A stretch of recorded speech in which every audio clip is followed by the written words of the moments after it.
Hay en marcha una corrida cambiaria y una corrida financiera. Es feo tener que decírselos, pero la verdad que desde mediados de la semana pasada están subiendo los dólares paralelos financieros, están además cayendo fuertemente los bonos y las acciones.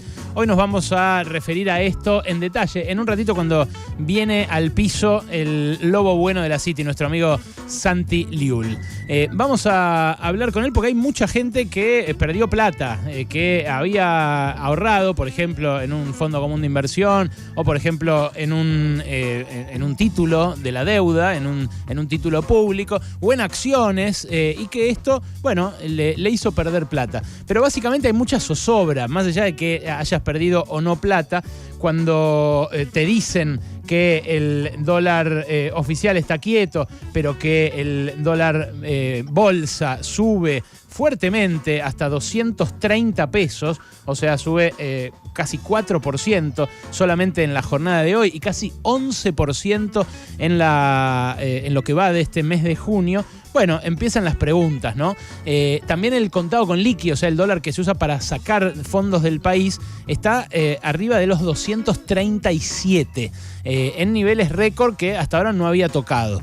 Y que, claro, hay una forma de verlo que es que hace mucho que estaba quieto el dólar en torno a los 200 pesos y que hubo una inflación muy fuerte y que para que no se atrase tiene que cotizar más caro el dólar paralelo. Bueno, la otra forma de verlo es que este aumento es prácticamente vertical, prácticamente exponencial. Estaba todo bastante calmo en torno a los 200 y de repente todo se empinó. ¿Qué fue lo que pasó? ¿Qué fue lo que disparó la corrida? Bueno, fue una especie de tormenta perfecta. Hay muchos factores que se combinaron la semana pasada en torno a esto. Pero básicamente tiene que ver con la fragilidad de la economía y con cómo aprovechan esa fragilidad algunos actores, tanto del mercado como políticos. ¿Cuál es la fragilidad? Bueno, la fragilidad es que se vencen cada vez más los títulos de la deuda a los cuales Guzmán apostó este año para financiarse, evitando la impresión de pesos por parte del Banco Central.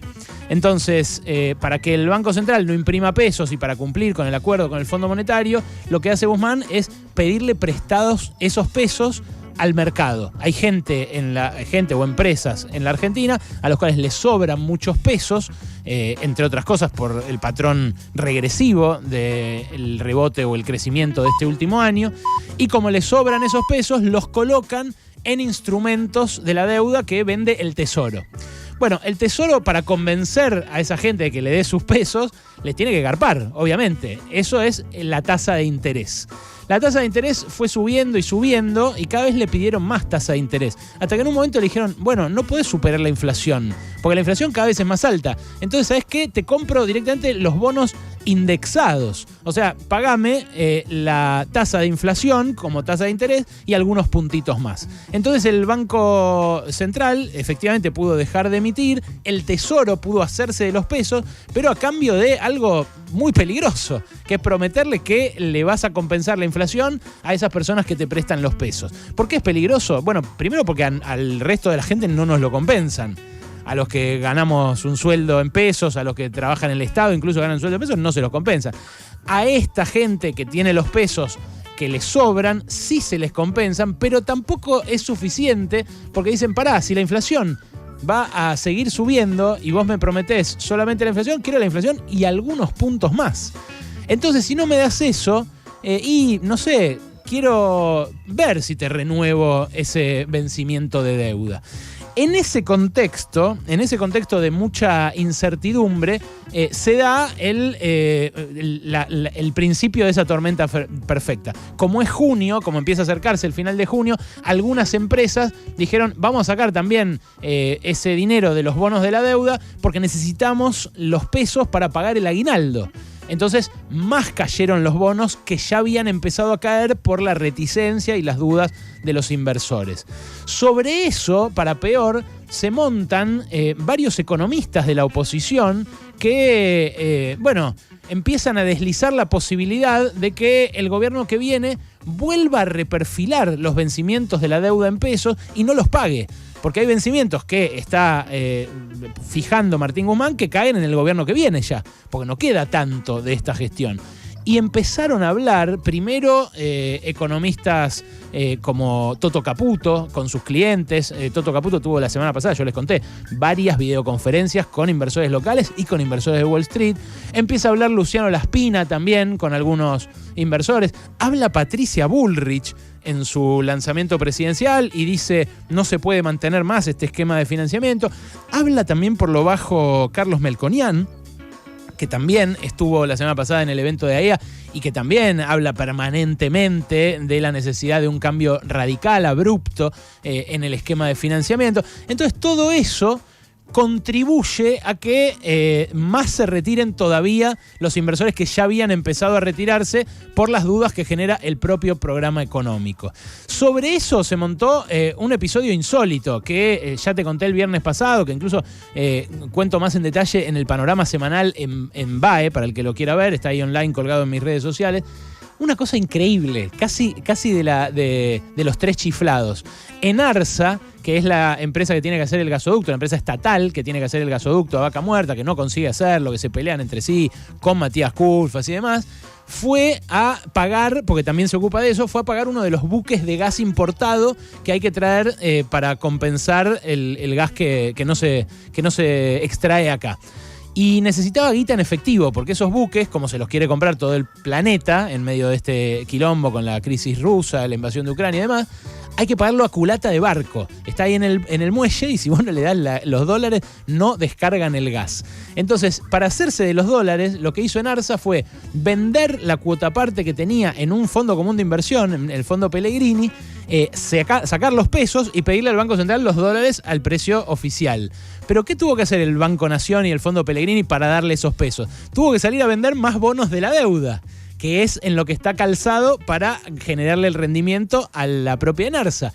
Entonces salió a vender bonos de la deuda por 9.000 millones de pesos y hizo que se desplome más todavía ese precio. El viernes yo hablaba y le decía a alguien que está en esas mesas que mueven tanta guita del gobierno, y le decía, ¿pero ustedes no coordinan entre ustedes? O sea, la ANSES, el Banco Central, el Ministerio de Economía, la Comisión Nacional de Valores, Enarsa, todas las reparticiones que tengan guita, ¿no coordinan? ¿No dicen, che, mirá que yo voy a sacar mucho de la bolsa, así que alguien compense para que no caiga el precio de los bonos? Mirá, querría responderte que sí, me respondió la persona. O sea que estamos en manos realmente de un equipo muy descoordinado en un contexto de mucha fragilidad previa que no se le puede adjudicar solo a este gobierno porque Macri dejó la deuda en pesos justamente defolteada y porque dejó el Banco Central completamente vacío de reservas y con una deuda impagable, pero sobre eso se monta la impericia actual y las palabras que sugieren golpe de mercado por todos lados, ¿no? Porque también piensen en el año que viene, en 2023, ¿qué va a pasar si en medio de esta fragilidad se dispara la campaña electoral y algún candidato ya confirmado dice, che, yo no sé si voy a poder pagar la deuda? Bueno, eso lo que haría es disparar la crisis previa al inicio del próximo gobierno. Y hay algunos, dicen que Mauricio Macri, que preferirían asumir después de que se prenda fuego todo. Porque de esa manera, ya lo dijo Naomi Klein en la doctrina del shock, de esa manera, en medio de una crisis, lo había dicho antes Milton Friedman en los años 70, en medio de una crisis uno está más dispuesto a aceptar un ajuste o un cambio para mal, para que se calme esa crisis, ¿no? Si vos se está todo prendiendo fuego y te dicen, bueno, no sé, no te pago más el aguinaldo, pero esto se calma, y bueno, quizás agarrás. Eso es lo que buscan los que están dispuestos a generar una corrida más grave el año que viene y que no les importa el sufrimiento social que esto generaría. Repito, no es solo eso, porque si no hubiera el caldo de cultivo de la fragilidad financiera que muestra el gobierno y de la descoordinación que también exhibe, esto que estamos viendo no se vería así de crudamente, por lo menos cuando, bueno, recién es junio y falta todavía más de un año para las elecciones. La palabra que describe lo que está pasando con el dólar, con los bonos en pesos, con el riesgo país y con el equipo en general de finanzas es frágil. Estamos en una situación muy frágil y en ese contexto de fragilidad puede haber quien quiera aprovecharlo.